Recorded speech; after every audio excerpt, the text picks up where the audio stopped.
welcome to the Edward Hutchinson podcast. I think this is about our 10th episode now, actually losing track, which is kind of crazy.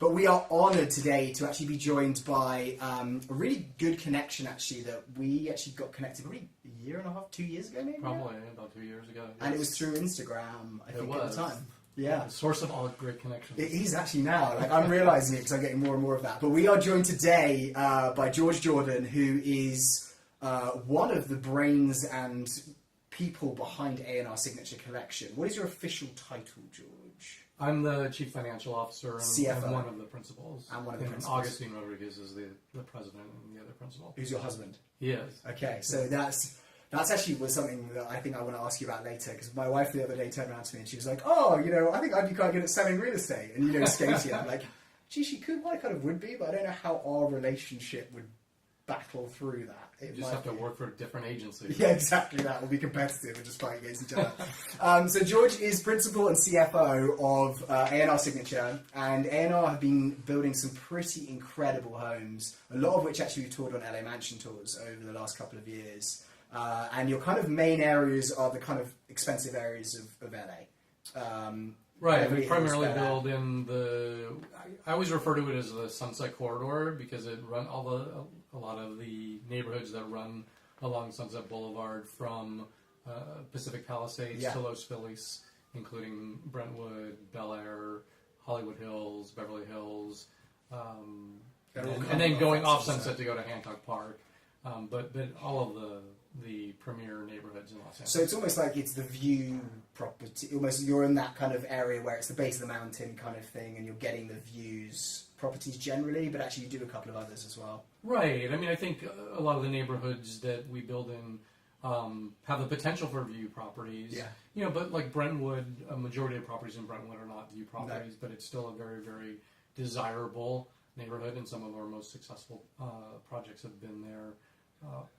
In the Hollywood Hills, certainly views are very important for most people who are buying in the Hollywood Hills. It does seem that, and I especially see like over the last couple of years, it's like you just need as much glass as possible on that side to make the best of the view.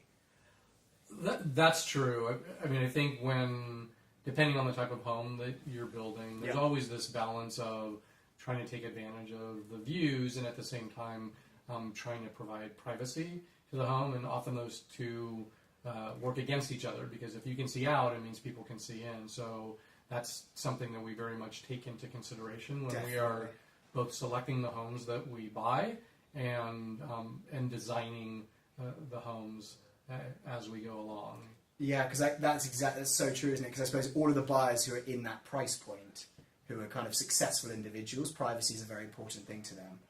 Yeah, I think people recognize that there's going to be some exposure, and it might be on a distant hillside, but somebody who's spending $10 million or more on a home doesn't want their neighbor looking into their window. Unless actually you live on the Strand in Manhattan Beach. Well, yeah, you're right. Do you get that? Do you understand the price point there? I don't get that at all, but that's a different lifestyle, right? You can literally hand somebody your beer on the other side of the boardwalk, and you pay $12 million for your home. Yeah, and then you've got heads just moving along in front of your living room. I'm just kind of like, okay.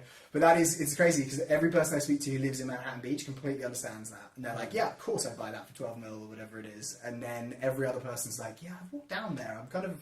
Your neighbours are like right here next to you. Right. There's not a huge amount of like space and view for that, but I suppose it's the same with Venice and that kind of... It's not quite the same price point, but still. Right, probably, yeah. Yeah. And they're not right on the water. We actually had looked at a property in Playa del Rey and were considering it because it was on the sand, and the Bologna bike path was right there, and there was nobody. But Playa del Rey hasn't experienced the success that Manhattan Beach and Hermosa Beach have. I think only because there's the single access into it. So people want the access to nightlife that they have in Hermosa and Manhattan Beach. Definitely. It's almost like they're like separate beach communities, even though they're kind of very close to LA, like as a bigger...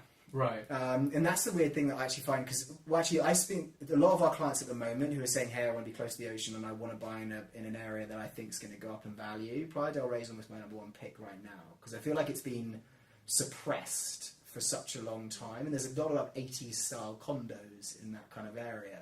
I definitely think that Playa del Rey is undervalued, you have the proximity to the airport, but you can get in to an oceanfront property for half the price that it would cost you to be in Manhattan or Hermosa Beach. Yeah, and then also you've got the whole new movement of the Silicon Beach kind of thing coming in with Playa Vista behind it, and then you've got a huge amount of actually very highly paid individuals who are moving to this area for the tech industry. So I kind of think that those pockets, it'll be. I hope that it's almost like a Venice of, like 7-8 years ago, where people were like, oh, it's a little bit, dangerous and weird. And then as soon as Santa Monica kind of hit a point, they were like, hold on a second, there's some quite character to this, and I quite like it. It kind of just, boom.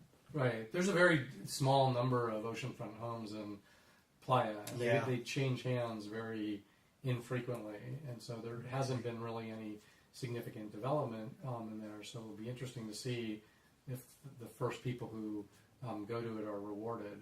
Of course, the Coastal Commission process doesn't make it easier. That's so true. Yeah. Yeah, because I suppose they're going to restrict you there, even though, you kind of think, oh, well, it's not as if you're blocking as much views because you kind of got that higher area above, but it's Coastal Commission, so they just say no. I think it's just the time requirements. You just have to be patient if you're going to build oceanfront property, and I know that's one of the issues that we deal with our investors, because time is money, and so they don't want to get involved in a project that is potentially going to take 18 months to 2 years just to get your approvals to start construction. Yeah, okay. So actually, is that kind of what pushes you in the luxury market of LA more towards the Beverly Hills, Bel Air, Hancock Park, that kind of area, as opposed to being in that Coastal Commission zone, which is just going to cause a lot more headaches and also have your investors kind of thinking...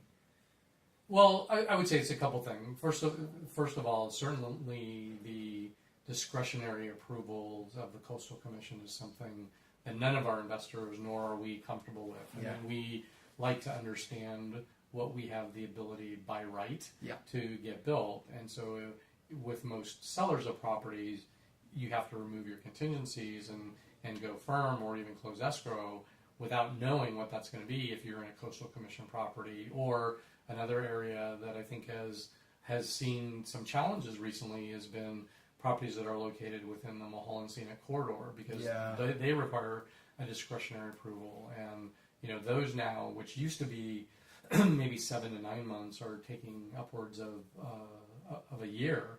And so, and most of that is due to understaffing within the city.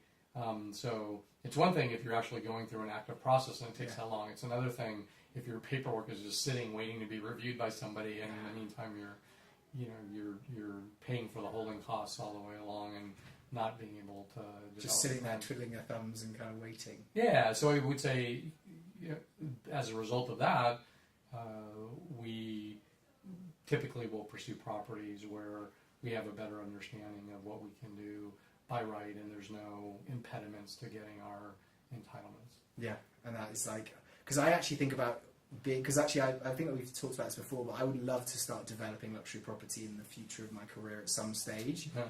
And so it kind of like, I always think about that, of like how many headaches, I suppose, and actually we talked about this just before we started the podcast, I suppose it is just experience really, isn't it? It's going through those, okay, we tried to do this on this property, this was what came up, so the next one we're not going to try it that way, we're going to try something else. And I suppose you can't really get that value in any other way than just doing it or working with people. Right. I think every time we evaluate a new opportunity, we are bringing to the table our experience of the 50 luxury homes that we've developed and all of the lessons that we've learned from those. Yeah. And one of the consequences of that is we end up avoiding properties that have potential pitfalls that are similar to ones that we've done in the past. Yeah. And it may be steep hillsides behind the home that could result in significant drainage issues. It might be, proximity to noisy streets. It could be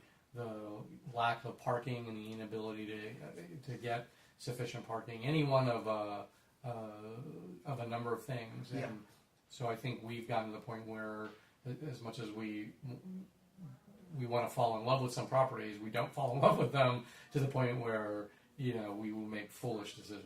That's a really good one, because I think that people listening right now will have seen me go on LA mansion tours and actually probably seen some of the properties that you do. And there's certain ones that I'll walk into and I'm like, oh, this is gorgeous. Obviously, I'm just seeing it for half an hour.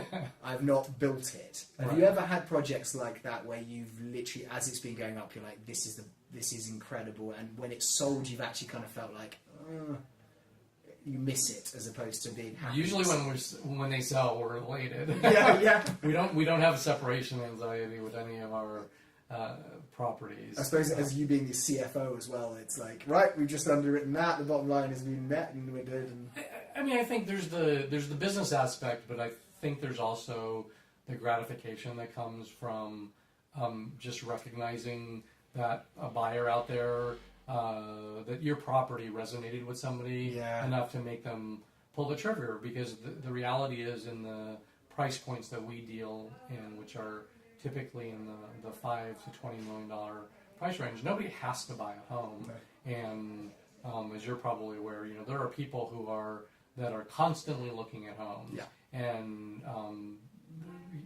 real estate is one of the biggest hobbies for moneyed people in the city of Los Angeles. And when they find something that moves them, that's when they will buy. So there is a gratification when you develop a property that ends up moving somebody to that point. So it's almost like an artist where they create a piece of art, and when they sell that art, it's like it's almost that feeling of like, wow, I created something that's real, like desirable, as it were, kind of thing. Yeah, I mean, I think you always have to keep in mind who your likely buyers are. Yeah. I mean, we do that when we're going through the development process. We are always talking about who is the most likely buyer and how do we design this home. So we're going to design a home differently in the Sunset Strip, where your most likely buyer is going to be, a single person or couple, than we would be in Brentwood or Pacific Palisades, where it is highly likely that you may have a family, and they're going to be more interested in flat, usable yard space rather than views, and they want more bedrooms, not a ridiculous master necessarily. Right, exactly. Okay. That's really interesting, because actually I think that's something you guys do really well, because there is definitely, I think, a trend sometimes with some of the luxury developers in LA and across the world where they almost feel like that's their style and they just do it wherever it is in the city. Whereas I know that the projects that we've seen from yours, they've always had that kind of A&R feel to them, but there's such a variety in the different styles you're doing, from modern to something that actually is, your kind of Mediterranean Spanish style, and actually kind of bringing that to its best, as opposed to just saying, right, this is what's popular right now, therefore I'm just going to build that style.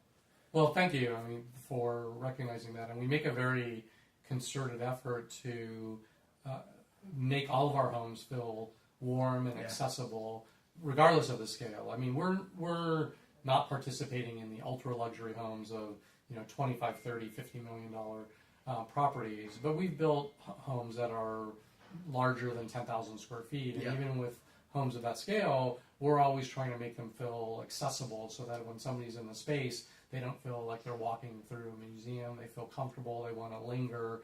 And I think both of us have gone into a lot of properties where that's not the case, where you might walk in and ooh and ah about certain selections that somebody made, but at the end of the day, because there's stark white flooring, or there's a glass staircase, you don't want to hang out there.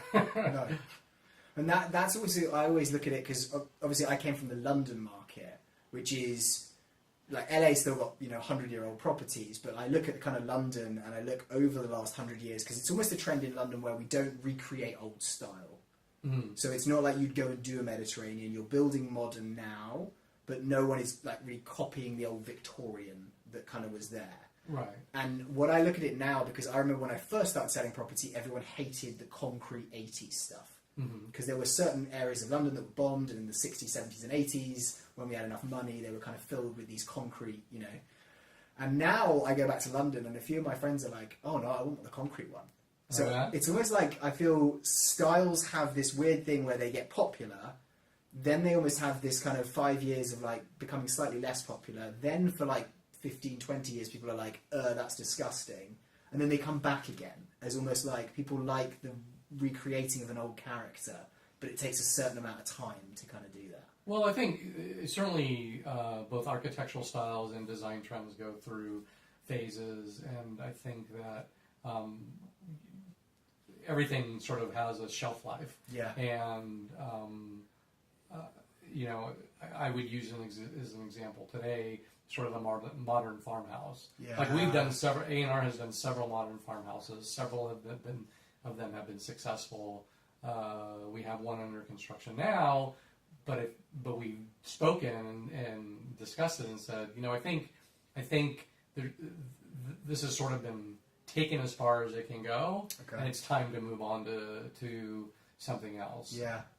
And then you'll see though that concept sort of trickling down to lower priced homes, which I see now in the 5 million and then the 4 million and the 3 million, which is probably very well received at those price points. But I think that we feel that we want to continuously innovate, push the boundaries, so that we're bringing to market, you know, products that people haven't seen before, or that feel fresh. Because that is definitely the thing, because I remember, and literally every week when I'm looking up, like, what am I going to go and see on a Tuesday so I can capture some content for our followers and, like, what they're going to see, it's a huge amount of just glass boxes. Right. And especially at that kind of high price point. So it does become a point where I'm like, the person that's going to spend that kind of money, they want something unique and they want this to be theirs. They don't just want to buy a copy of every other kind of glass box that's kind of gone up. Right, and I think that, you know, before we started, you were talking about the property on Bentley that sold. Yeah. And I think that issue with the glass boxes is one where when buyers are seeing those over and over and over again, they don't.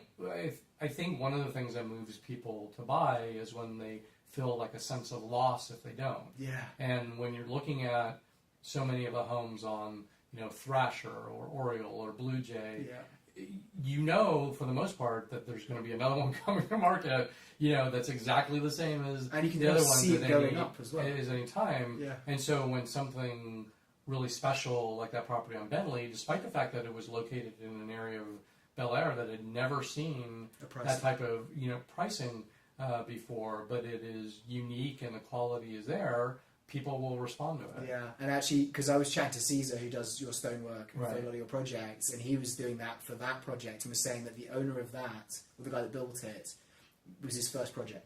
Oh, really? First ever project, and apparently he was saying there were things like he was on the site and he was up on the roof, and they were redoing the laying down of the waterproofing on the roof for the 5th time.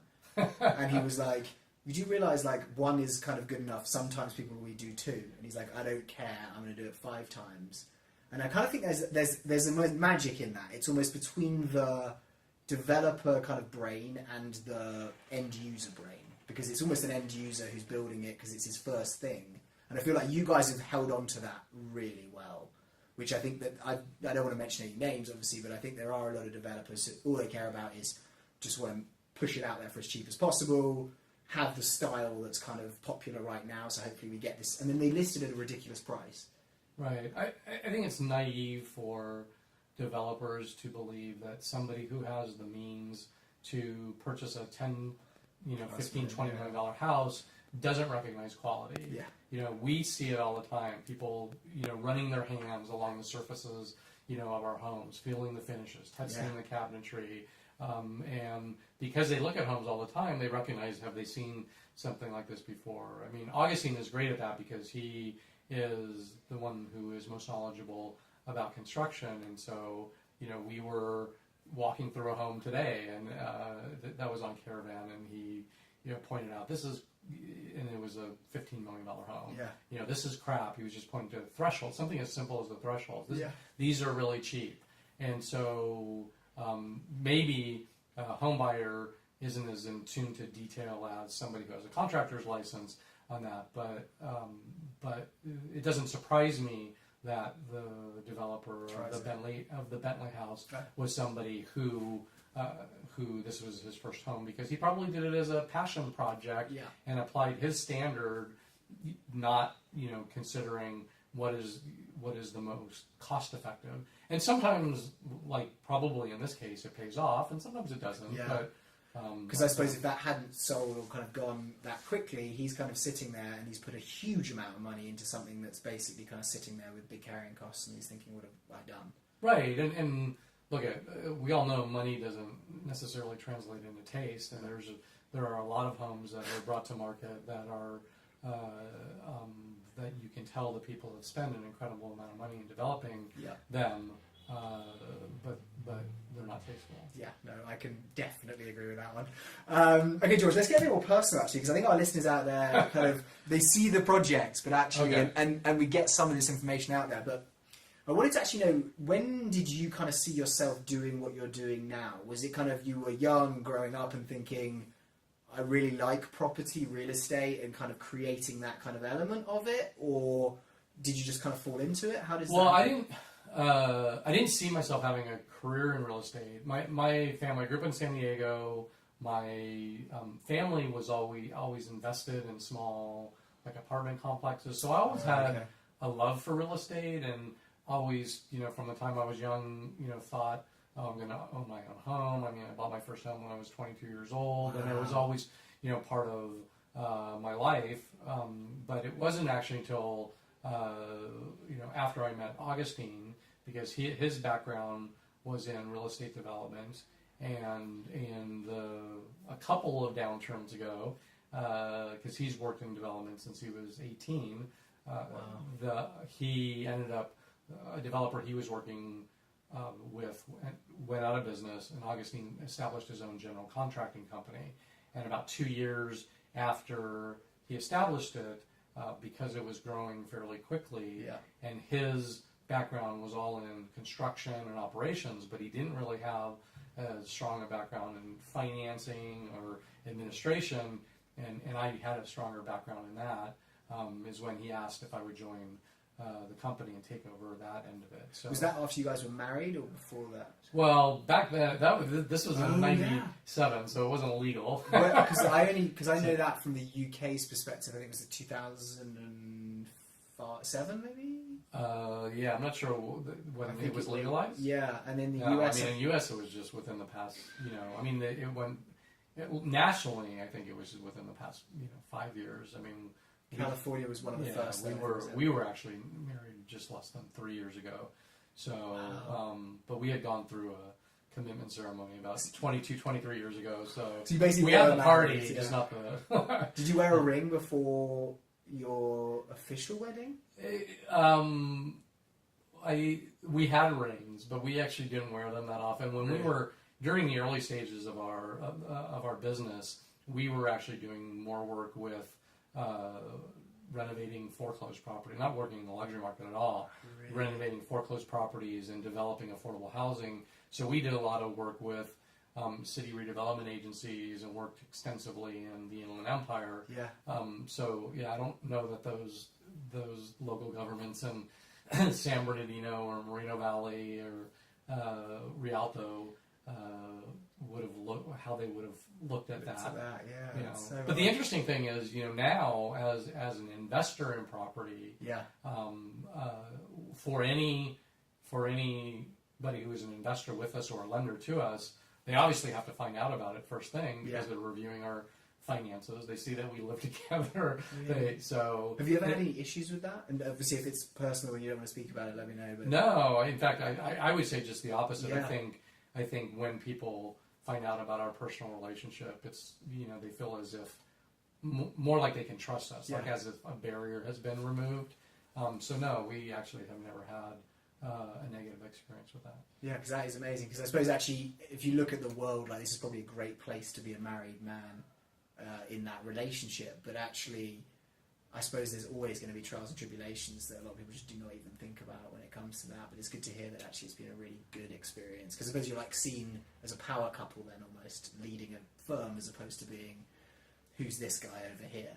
Well, I mean, I don't know about a power couple. I think in Los Angeles we're very fortunate, but we sort of live in a bubble of tolerance on many different levels, and we just have to keep sensitive to the fact that you can drive 2 hours away and be exposed to discrimination, and certainly going to other states. So we feel very fortunate of the experience that we have had, and I think that I think by just being transparent and open, it ends up bringing us closer to our business associates. Definitely, because I think that's almost like the long-term mindset of like you just always be honest and you're always kind of true to who you are, and it plays out well in the end. It's the people who try and like trick you for the short-term reward that kind of it just doesn't play out well in any way. Right. I mean, I think in the business world, it's people are too smart to eliminate from consideration a developer, a service provider, anybody by virtue of some arbitrary thing like their sexual orientation, their ethnicity, their religious background. We have a very diverse company. Yeah. Yes. Okay, so originally, because you were in the Navy. I was. Before. So that's, I think to most people out there, is like, okay, so he was in the Navy and then ended up developing luxury property is quite a different switch. It definitely is. Yeah. Much more space in a luxury home than in a submarine. And San Diego's got quite a large Navy community, doesn't it, in that part of the world? It does. I was actually stationed up in what is now closed, but in the Northern California, what was Mare Island Naval Shipyard, which is in a city called Vallejo. Is that close to San Francisco? It's actually close. I lived in Napa, so it was about 15 minutes from Napa. It's on the east side of San Francisco, so it's about an hour away from San Francisco. Okay. So there was a shipyard there where they would do repairs and renovations to submarines, but it was also the home base for 2 submarines, and the submarine I was assigned to was there. And that's because when you say an hour like east of San Francisco, I'm thinking that's inland, but presumably it's not. It's just where. Well, you have to be able to get underwater. Yeah. I'm thinking, are they shipping boats for an but hour? No, it takes you about an hour to transit through San Francisco Bay and to get under the bridge and to go out to open ocean. So it is a little bit of a haul. So what age were you when you went into the Navy? Was that kind of like the 18-year-old who went in there, or? No, I participated. So it was right after I graduated from college. I participated in an ROTC program, which is where the Navy paid for my education, and then which is awesome. And then it's really? it's one way to pay for school. I mean, it was a wonderful experience. Yeah, and I'm glad I went through it. I think in my experience as being a submarine officer, where I was an economics major in my undergrad, but I made the decision that I wanted to be on a submarine, and so you have to develop a competency in nuclear engineering. And I think I was probably a little bit naive as to kind of the percentage of my life that would overtake, and it wasn't my strongest aptitude. So I mean, I don't think many people in the world would say, that is going to be their strongest aptitude at all. So anyway, that's crazy. So you basically kind of were doing some nuclear, and so you were on a submarine. Yeah.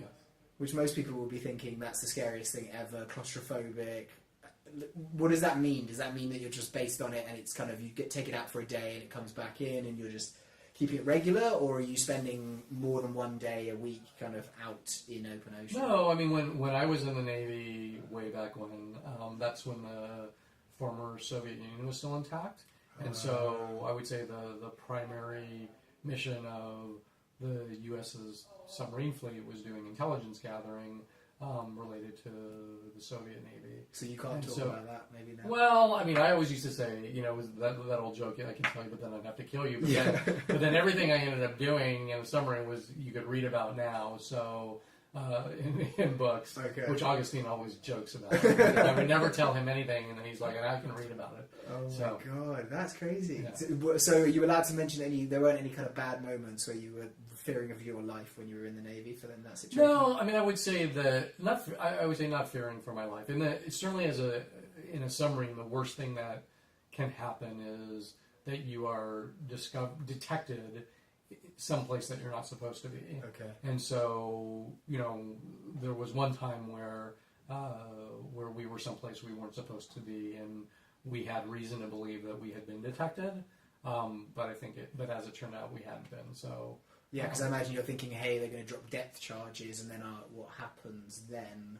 Right. I mean, not depth charges, but if in a submarine, you typically you're just listening to what's out in the water. Yeah. But if you think you find something, you can go they call it go active, which means you're actually putting a noise out in the water to see what the reverberation is coming back. Okay.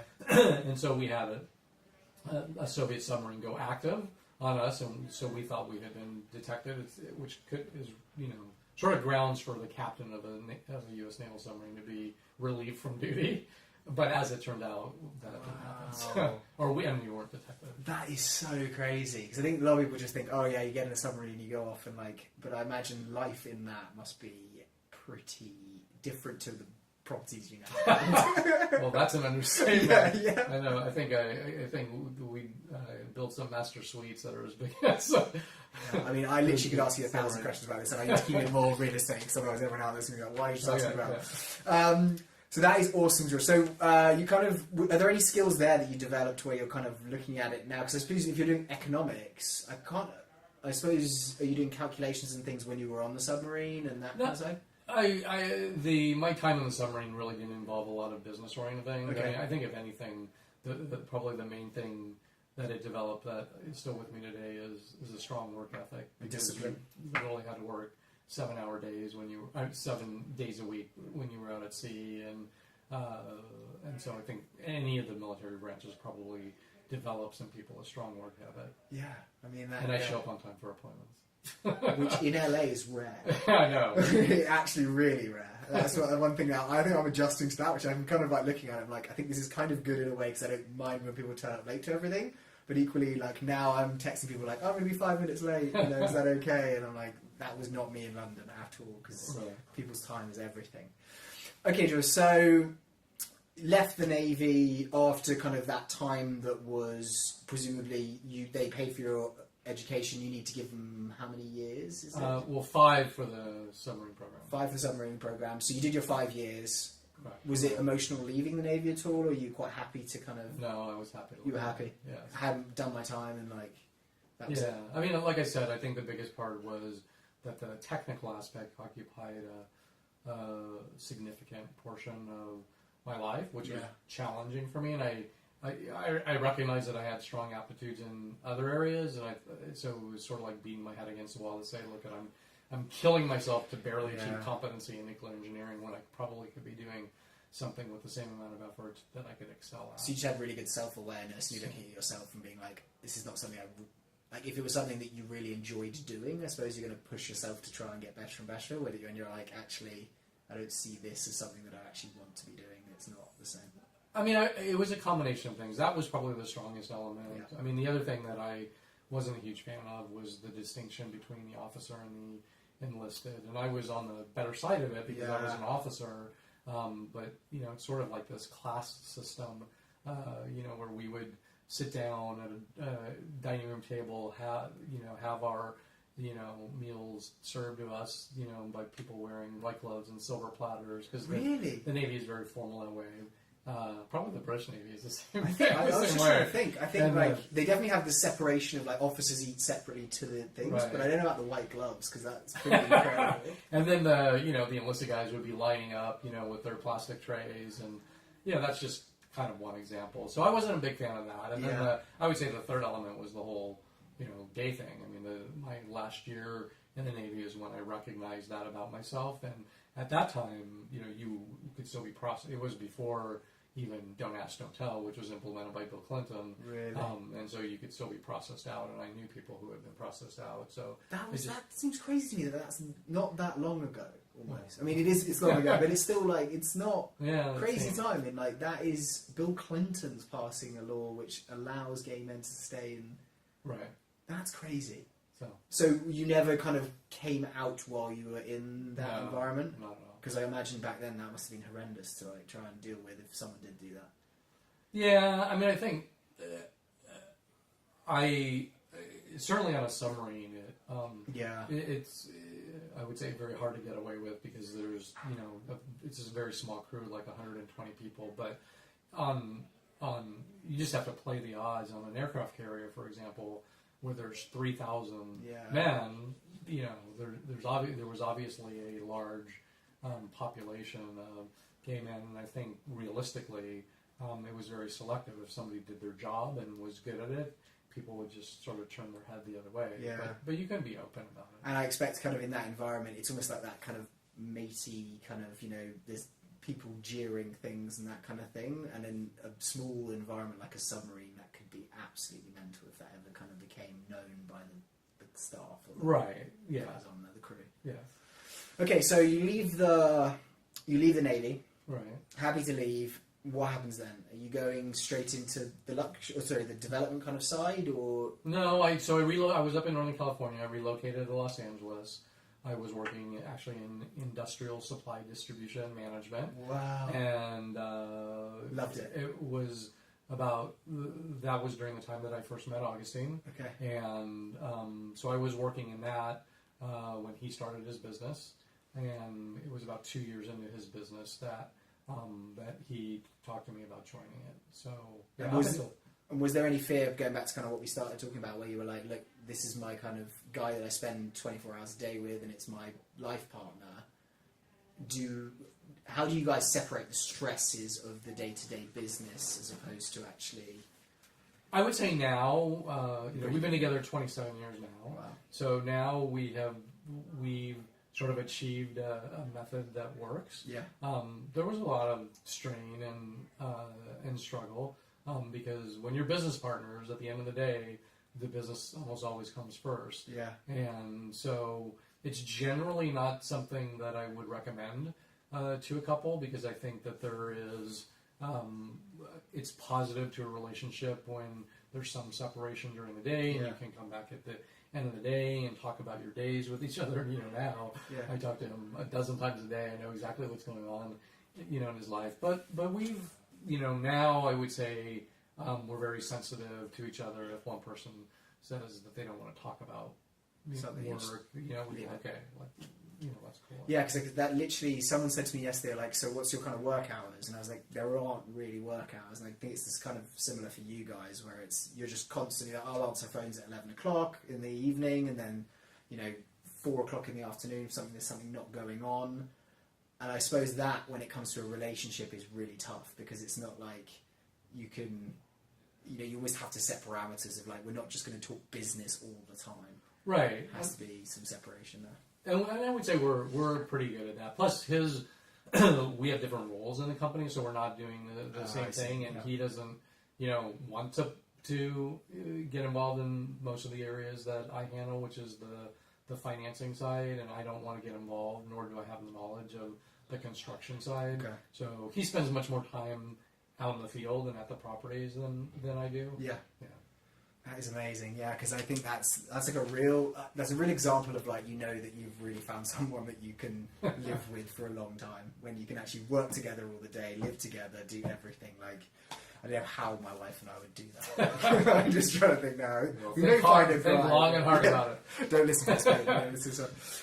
Okay, so go back a little bit more. Okay, so sorry, you joined that company, started doing more rehab projects, so the kind of smaller style, less work, because obviously you've got the structure there and you're rehabilitating it. But what was the point at which you guys switched from doing those kind of everyday properties into the kind of luxury stuff that you do now? So I would say in the last downturn, which happened during the 2007, 2008, when the subprime mortgage market collapsed, we were in the worst possible place possible. We were building new homes in San Bernardino, and so when things bottomed out, we positioned ourselves to be able to take advantage of some federally funded programs that where cities and nonprofit organizations were being assigned grants to go out and purchase foreclosed properties and renovate them and sell them to low to moderate income families, and we were successful in acting as an intermediary for probably about a dozen of the different grantees. And during that time, there was an organization that was founded, which was a great organization to serve as a channel by which the people who were receiving these federal funds could purchase foreclosed properties directly from the lender without going kind of to the open market. And initially, the lenders were actually giving discounts because they didn't have to fix them up, they didn't have to market them, they didn't have to pay sort of full agent commissions. And during that process, we, because the federal funds were allocated by census tracts, by affordable census tracts. Okay, yeah. And so we would be getting lists of homes that are available from the banks, and only some of them would fall in these census tracts.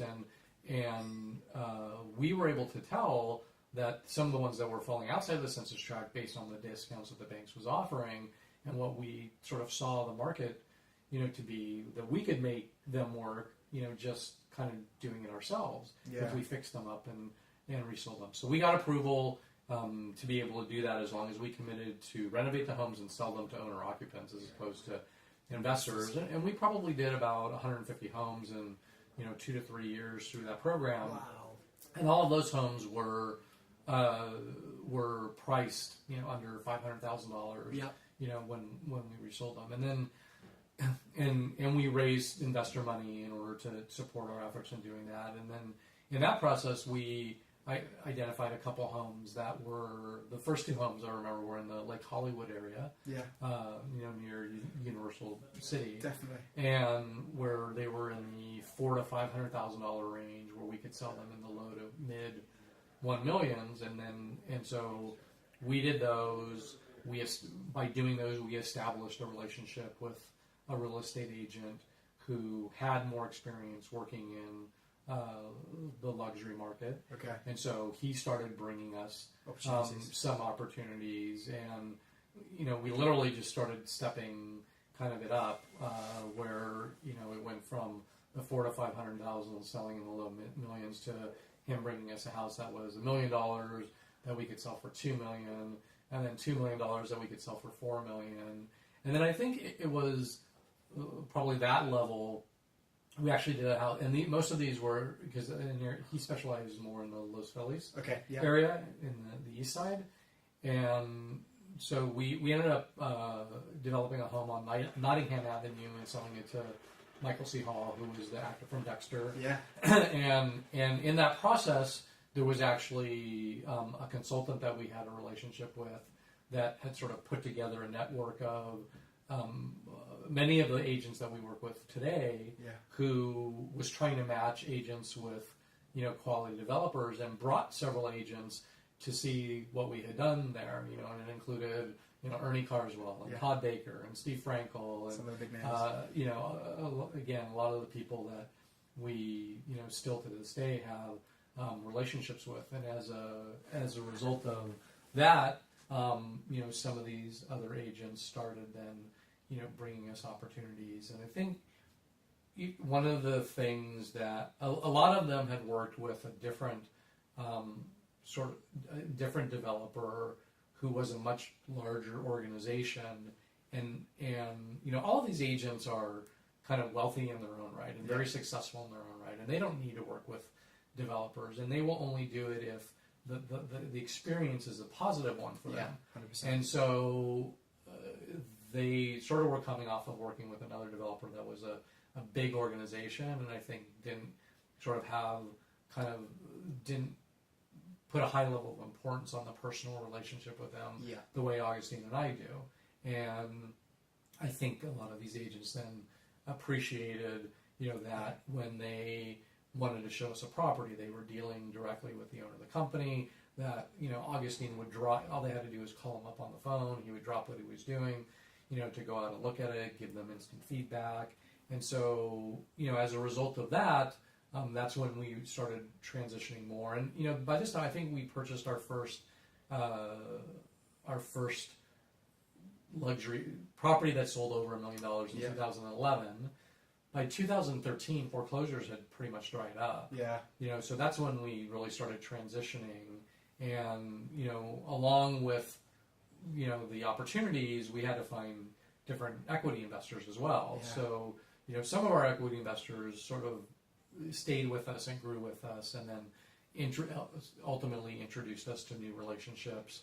And they introduced us to new relationships, and we were fortunate that we were able to obtain the support of different equity partners in order to pursue more complex projects, which was good and bad. But that so basically, kind of, if someone out there is listening and they're like, actually, I want to be a luxury developer one day, would you say that's kind of one of your key points to like success, is actually keeping that personal face with the people you're dealing with, as opposed to trying to scale it to a point where you have 5 secretaries answering the phone to try and arrange showings and losing the actual connections within the market trying to sell property?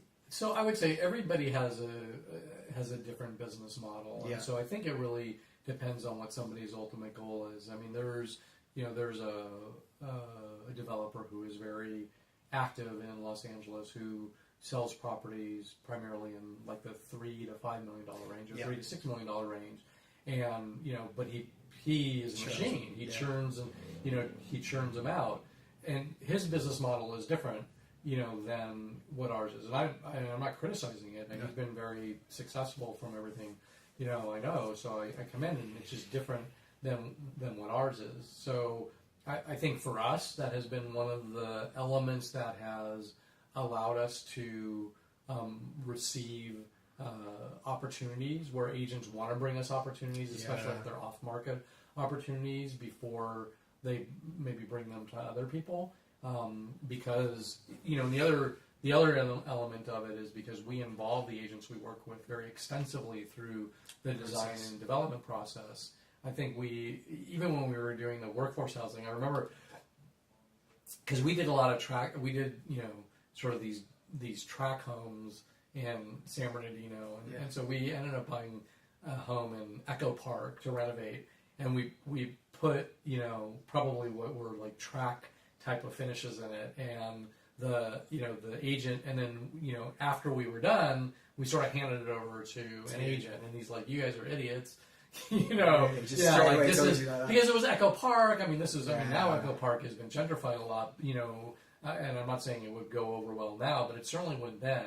They wanted kitschy, they wanted, things that were nostalgic and authentic, and character, the vintage, handled hardware on the doors. And so we learned very early on, it's very important to involve the real estate agents who understand the market. Now, I would say with the track record I think we've developed a solid understanding now of what the markets demand. And so I think unless we're going into a new area that we haven't operated before, generally speaking, we can make a lot of those decisions.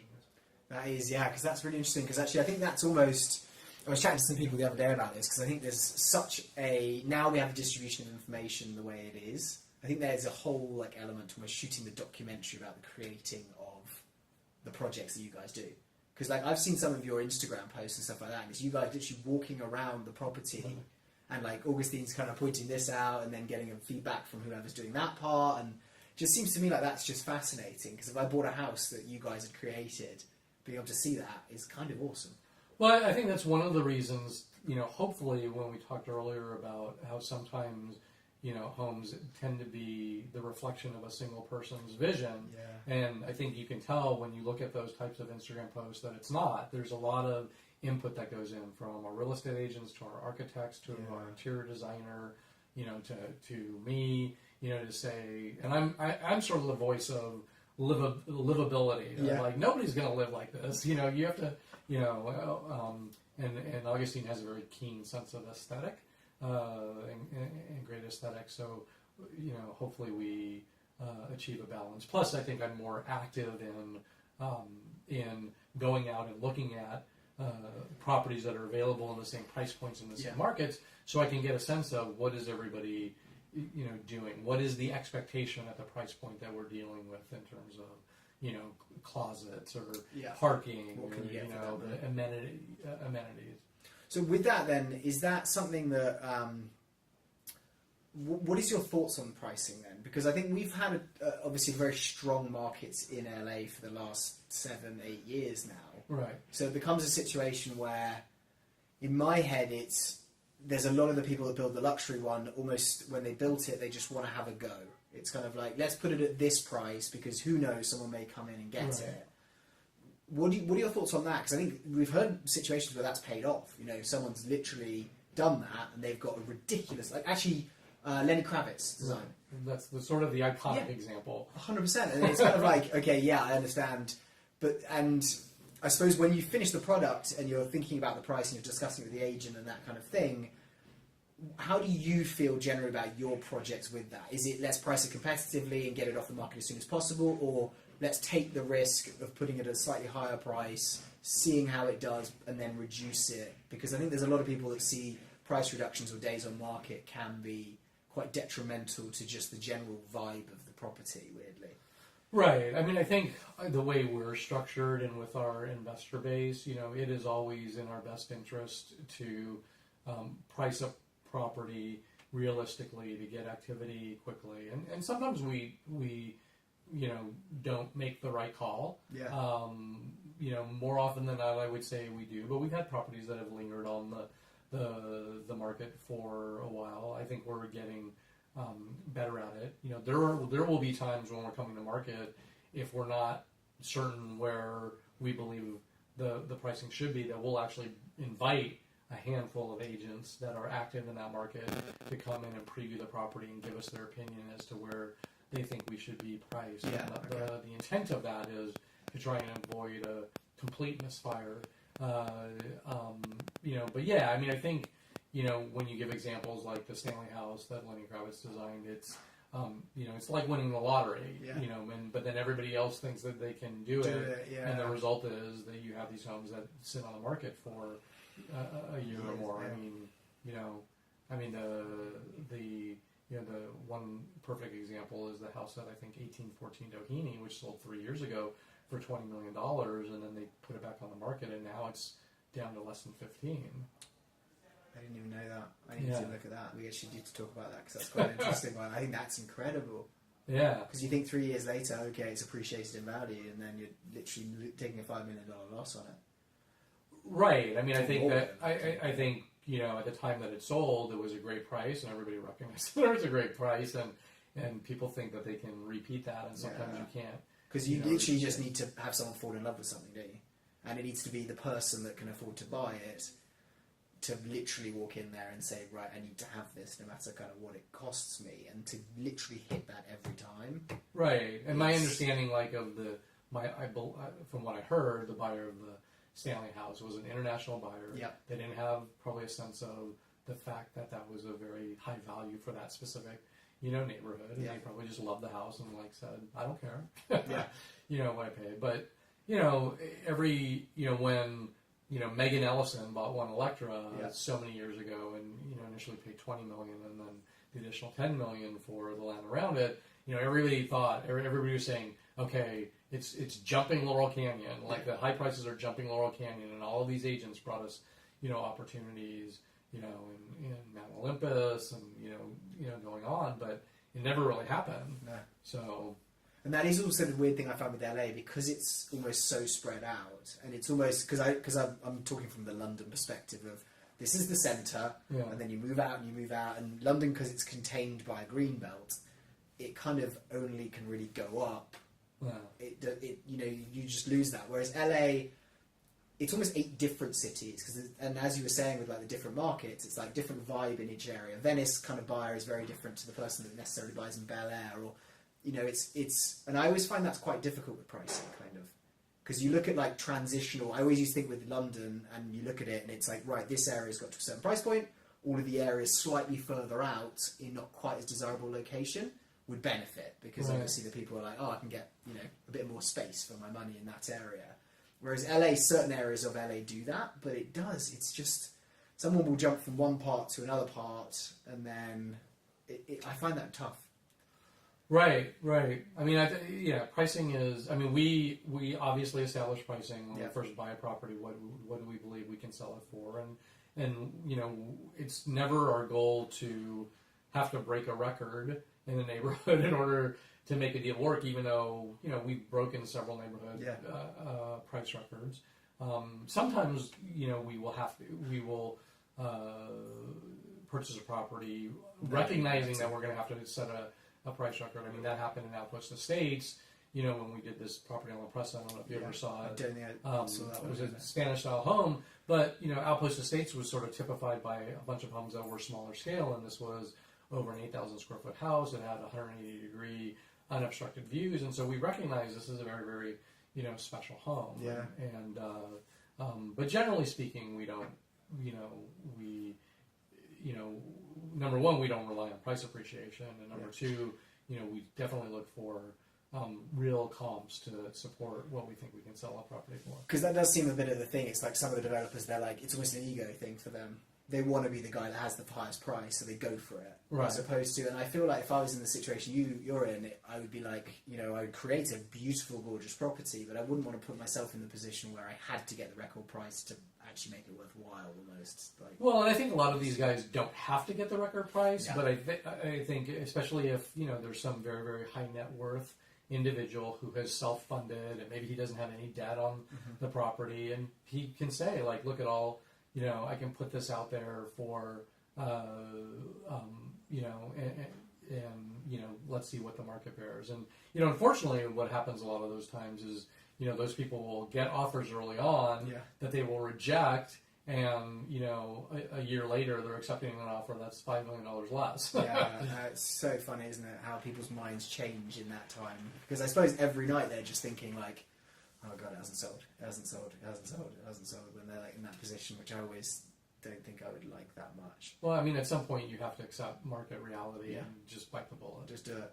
And so with that, actually, because I think that there's a huge amount of people that out there think, oh, developer, and it's more like the Augustine thing of like they do the construction and they do whatever, but the massive part of it is making sure that that investment is a good investment and that the economics and the financials play out.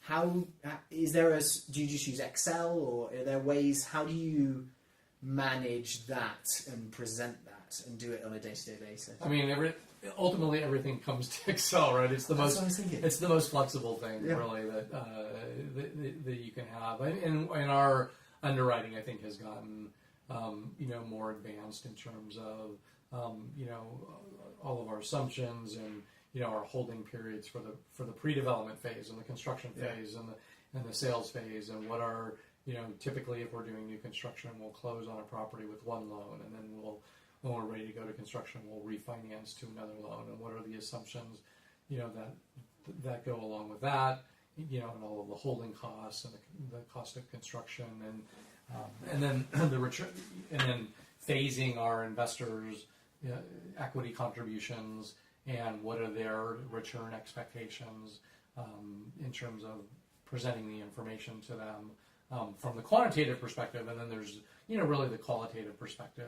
We will draft an investment memo for every one of our projects that we will put out to investors, explaining why do we believe that this is an exceptional opportunity, and giving sort of background on the neighborhood and the strength of the market and the opportunity itself. So do you, when you sit down in front of the computer and you open up Excel, you get excited about it? Because, like, for me, it is the complete opposite of that. Oh, yeah. I don't know what it is, and I think it's just me probably not being self-aware enough to realise that I'm good at organising things to a certain extent, i.e. content, like that kind of side.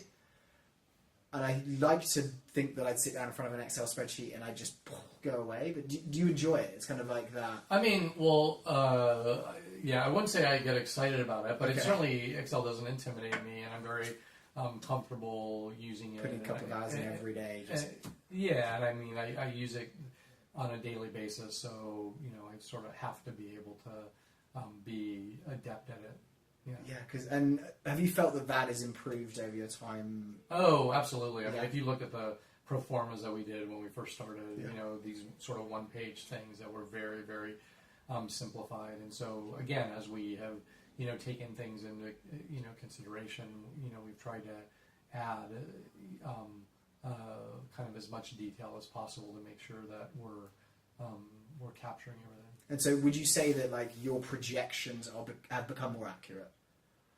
I think certainly our underwriting has become more conservative. I mean, I think when we, probably 5 years ago, when we first started transitioning from even doing the luxury, what I would say cosmetic rehabs, to doing more complex properties, I think we underestimated the the time for both entitlement and construction, and the cost of construction. And I would say through experience, we have improved upon that. So now we are, very concerned. I mean, we used to underwrite new construction projects, to be an 18-month total holding period, where, the entitlement sometimes can just take 6 months, on them. So, now we're being more realistic. We're looking at our track record, what it's taken, and because we're not really doing sort of just the simple, Beverly Grove, buy a lot, build a house, but, most of what we're doing is either hillside or has some level of complexity. Things take a little bit more time. I mean, we're just starting construction now, on a property, what will be a beautiful home in Mandeville Canyon, where it's part of a private street, and we had to get an amendment to the private street. We're not on the sewer system, so we had to get the approval of an advanced, wastewater system or septic system, and so all of those things, take time in getting, clearing. There's probably 15 protected trees, so you have to get a tree report, and that has to be submitted, and you have to get your clearances. So it's just a matter of, during due diligence, identifying this is everything that we have to do, and making sure that we're, accounting for enough time, and at the end of the day, if we can't, if it impacts the underwriting, being willing to pull out of the deal.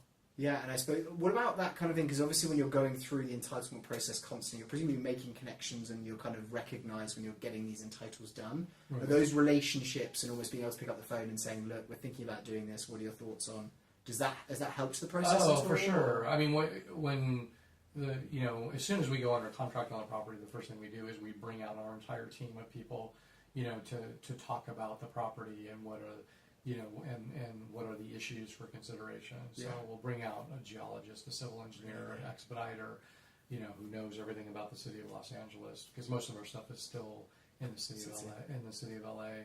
And can say, okay, this road is substandard. If you want to develop here, you're going to have to expand, the road by so many feet, or the driveway by so many feet, and so those relationships are so valuable, and I suppose it's kind of actually in the long run, because it actually saves you so much time, effort, and being able to get the answers almost instantly. Hopefully, it keeps you out of trouble. Yeah, absolutely.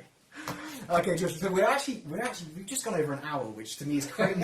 So I think we should try and wrap this up pretty quickly, because obviously we realise everyone out there's got stuff to do themselves, and we don't want to take up too much of their time. But this has actually been fantastic, George. So I wanted to obviously pass on all your information if people want to follow you, see what A&R are doing and all that kind of thing. But actually I thought it might be good to just get a couple of quick questions in before the end. Of course. And then just see if we can just kind of give as many people some value before we close out as possible. Okay, quickly, so is there a favourite project you've ever done in LA? I would say that there's not one project that says overall it was my favorite. I think that there are different elements of each project that have been, favorites of mine. I think that, the home that we did at 1910 Bella Road, which was sort of set on the banks of the Stone Canyon Reservoir, which was a home we bought from I was obsessed with that, and because of the finishes in it as well. What was that? The designer was from the Oman home. Oh, right. Hotels. Mies Al Sayed, I remember walking into that, and actually, it was one of my favourite. I literally, whenever I drive past the front gates of that one, every person that I'm with in the car, I'm like, you need to see inside that one. I don't know what it is. That one is one of my favourites I've ever seen in LA, so I can definitely see why Thank you. No, I appreciate that. And so that was certainly one of my favorites. I think the home that we did last year in Nichols Canyon, where we set a record there, was one of my favorites, just because I think it was very distinctive architecturally and unexpected, because we had sort of a modern, contemporary courtyard style house with these twisted roof lines, and we got a lot of positive feedback from that. And then I think one of the early properties that we did in Los Feliz, which we ended up setting a price record there too for a little while, on Aberdeen, which was a restoration a Spanish home where there's a great story behind it because the former owner, his wife divorced him, and in an attempt to win her back, he made these modifications to install like medieval turrets on to the house, and so part of the restoration was removing those. But it was a very beautiful. Aberdeen is a really beautiful street where some of the highest end homes in Los Feliz are, and it was a very special, I think, restoration of the Spanish home that we got multiple offers on the first week that we. That's incredible. Yeah, so not one project, but different elements of different projects. Yeah. Okay. What about this? Best area to develop in LA and the worst area from your experience that you've been in. I don't think that there are necessarily bad areas to develop in LA. I think one of the things we were talking about before is we typically will avoid purchasing properties in neighborhoods that require discretionary approval, and that can be time-consuming approval. Yeah. So we will not purchase properties that require coastal commission approval. We will, generally speaking, we will not purchase properties that require Mulholland Scenic Corridor approval. Mm-hmm. Even though the one we did in Nichols Canyon did, and we did one before that.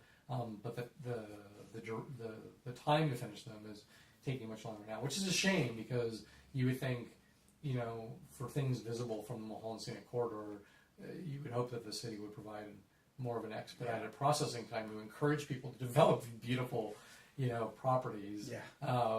Because the development community, I think, as a whole has avoided it. But in the areas that we, build, I mean, a lot of people, for example, and ourselves included, have said, I think that Bird Streets is getting a very bad reputation recently because of a lot of the inventory, But if you actually look, right now, it depends, I think, in the price range you're looking at. Yeah. If you look in the $10 to $16 million price range, which is a general price range that we would operate in, there's actually pretty balanced inventory in the Hollywood Hills overall. Yeah. So I think you just have to be cautious. I mean, I think we recognize that the market has softened, and it has. I mean,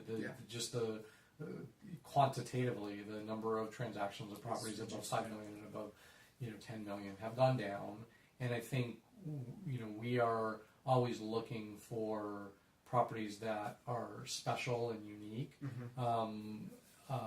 Because I think when the market softens, sort of the cream rises to the top. 100%. And you can find those in any neighborhood. Okay. So it kind of varies in kinds of the different areas of the neighborhoods and whether they've kind of got those restrictions that kind of are going to make it a nightmare for you to actually develop in. Yeah, I mean, I think that is probably the biggest impediment as opposed to saying, I'm not going to buy a home in Truesdale Estates, or I'm not going to, buy a home in, Outpost Estates. Yeah, okay. Okay, so what about this? I've been seeing, and actually I think most people have been seeing quite an emergence of a different trend, which at the moment seems to be a lot of backlit marble, onyx kind of things, which I'm not the biggest fan of. I've got people that I very much respect and I love their taste and they absolutely love it. What are your thoughts on that? Do you think that's going to continue and that's going to be a... I think it's, I think that along with several other things are trends that probably are not, enduring. So I think when you first see it, like in the first couple homes that you see it, you think this is really cool. Yeah, and then you start seeing it more and more, and you're like, all right, I've seen this, over and over again. And we see the same things for several different kind of finished selections. Yeah. So I think there's, one of the trends that you're seeing now in ultra luxury homes is these sort of lower level health and wellness centers. Yeah. I see that. With the spa cryogenics chamber and the green room, like with the live plants and the massage room and the infrared, sauna. And I don't know. I mean, we don't do that type of thing. And, but I don't. That to me is probably another some I think developers probably feel like they have to offer something that sets them apart, and maybe that's it. So it's a bit more of a fad that kind of will probably go away, as opposed to being a trend that's going to be here for the next 20 years, 30 years plus. I mean, I think it's more interesting to see to see how people end up using the house. Like, I love when I see homes of ours that have come back on the market for resale, because I always love to go in them and see, did the people do anything, and if so, what do they do? Yeah, because 100%. then that sort of reflects, that helps us to say, how should we design homes to better accommodate the buyers? Okay, that wasn't going to be one of my questions, but that's just made me think I need to ask this. How is that? Is that varying from the buyer to the buyer, that you guys actually stay in touch with them and that kind of relationship is built? Or do you guys always make a kind of concerted effort to... Well, first of all of the homes that we sell with a 1-year finish warranty. And we offer, we have a full-time customer service manager that is responsible for that. So we get an abundance of information from him. I mean, the thing that I find sort of the most hilarious is the care and everything that we will put into selecting finishes, and then in several homes, he'll go in after the fact and say they ripped out everything that you did. So, yeah. Yeah, you're like, okay, fine. Right. Which I don't, I mean, look, when they buy the home, they can do whatever they want with them. And I think that there's a lot of very savvy interior designers that are out there that recognize that they have to, support their clients' wishes to buy a home. Yeah. Because they don't want to, because if they don't, then they won't get any work out of it. And then once they close escrow, then they convince them to start changing everything out. Really? That's such an interesting... I love that. That's actually a really interesting insight. The home that I mentioned that we did in Los Feliz on Aberdeen, we actually ended up delaying it coming to market for a couple of months because we had ordered all of this really beautiful Moroccan tile that got delayed and coming from overseas. God. And the woman who bought the house immediately ripped it out and replaced it all with white subway tile. Oh my God! You must have been thinking, what is going on? Like, can we have that back, please? Yeah, we'll use it on the next one. Okay, so what about personally? You guys do a variety of styles, and actually, we've just discussed how you pick the area, what you think is going to be. What about you personally? Is there a specific architectural style that you think, if I was going to build my dream home one day and kind of be there, you'd pick that out if you were going to have A&R build it for you? Well, I think you said something to this effect earlier. Like, when we're building new construction, I think people value authenticity, and more often than not, if you're building new, and for A&R, if we're building new, we will build something that is contemporary or has contemporary lines. I think as in, if you're kind of knocking it down and going from the ground up and a brand new thing, just kind of keeping the dirt. Yeah, we're not gonna build like a new Spanish style house, exactly, or a new craftsman style house. We love restoring those types of homes, but I think people recognize and appreciate authenticity if that's what they're looking for. But if you're building from the ground up new construction, I probably would be more inclined to do contemporary. But I think we like the homes I think we bring to market and develop. I think we focus on doing sort of warm contemporaries. Like, we don't do any of our homes where almost all of our homes, the majority of the living areas have warm wood flooring. Yeah. Like, we're not doing these big white tile or white terrazzo flooring, just because I just don't think it's comfortable. Warm cabinetry. I always feel like that's like nice walking into a hotel lobby on that, but when it's your home, it doesn't, to me, feel like that works. Right. Day to day, you just are like, okay, I'm getting bored of this very quickly, and there's no real character and kind of heart tugs to it. Right, but I think it also depends on what neighborhood you're in. 100%. Like, if you were to do a contemporary, and this is, you talked about as personally, like if for some reason I wanted to live in Hancock Park, I wouldn't build a contemporary home in Hancock Park because it's just out of character for the neighborhood. Is there not like you and Augustine see a property and he's like, I think that's beautiful, we should live in something like that one day and we're going to build that out? Or he always says he wants to build a home. I mean, right now we live on a condo, which is hilarious because we build all these beautiful homes, most of which are much bigger homes than anything that I would want for myself. Yeah. It's just the two of us. So. But ultimately, yeah. But there's never like, okay, you're like, oh, if we were gonna have the dream home, you're not leading. It's more the authenticity you're attracted to, as opposed to like being drawn to like one kind of style as over the other. Yes. Okay. And then is that the same with Augustine? And I would say the setting too. Yeah, that's a question we actually get a lot of. Actually, is do you get bored of the view? I don't. Coming home to it every day, it doesn't become normal. No. Because that's what I always imagine, because we see it on Mansion Tours, I'm there in like 20 minutes, and I've got some friends and family and some clients who have that property, but I never spend more than a week in one of them. So it becomes to me like, do you, after 2 years of coming home to the same view, that's just normal, and your brain is like, or are you still thinking, wow, as you walk in? No, we actually, we really enjoy like the view that we have. Yeah. Now, and we never get tired of it. Okay, So. I like that. Yeah. All right, George, I think we should wrap up there, because Okay. actually I think we just literally, but we need to have you on here again, because I think there's so many topics, which I didn't even get through a third of the questions I was going to ask you. Well, and thank actually, you. I really enjoyed it. I appreciate you inviting me. 100%. So, George, if anyone's out there, they can obviously go online and kind of look up your website, anrsignature.com. Right. So you can go to that, and actually you've got all your old projects on there and the stuff you're working on now. We do. And so I would advise anyone out there, if you're wanting to see what A&R and George have created, definitely go there and have a look. You're also on Instagram. A&R Signature Collection. A&R Signature Collection, so people can go on there. And actually you guys are doing some kind of cool updates of actually the projects as they're going through the process. We try to mix it up. I mean, I think, people on social media don't necessarily like to see everything like perfect and shiny and everything. So I think they appreciate more when they see things under construction, or they see the transformations, or they see like what you were referencing, where people meeting on site and seeing the process. Yeah, because it's telling the story and not just here's a nice thing, right? And have 2 seconds of your attention. I completely agree. Okay, guys, so definitely go out there, follow A&R Signature Collections on Instagram. Go and check out the website. If anyone had any questions, and they come through us, can we put them in touch with you to answer anything like that?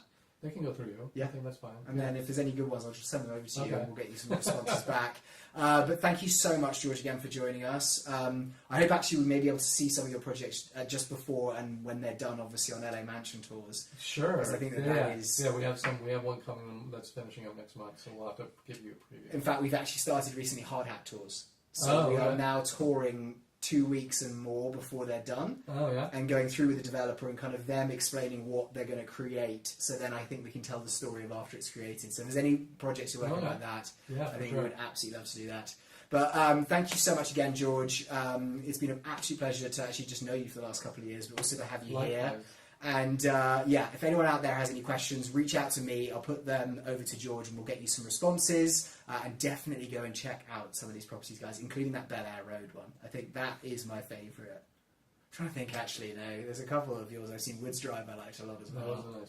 And actually, my wife did a swimwear line shoot there. She did. Which as well, okay, yeah. Beautifully. Yeah, and actually I should post that when we do this. I'll put a link in it on the bio, guys, so you can see the aesthetics of that property and the view and how amazing that was, because I really loved it. But anyway, thank you so much, George. Thank you so much, guys, for tuning in and listening. As always, if you have any questions, let us know, and we will do our best to kind of get back to you, and hope you guys have a great day wherever you are. Goodbye.